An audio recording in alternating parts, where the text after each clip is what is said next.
Na ove izbore ćemo da dođemo onako svečano.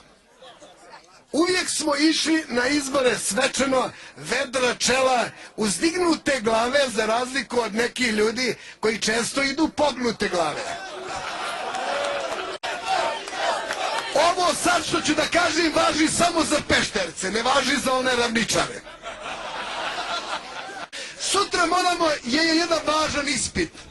Moramo svi da dođemo u Tutin, da se spremimo kako ćemo, vi Pešterci, da još jednom odbranimo Novi Pazar. Pazar je mnogo puta napadat. Kad je bio jedan ambasador u posjeti meni, ali kad je bio školski odbor, kad je on video koliko je dece izašlo iz te škole, on je rekao, vama ne trebaju škole, dovoljno da imate odiku decu.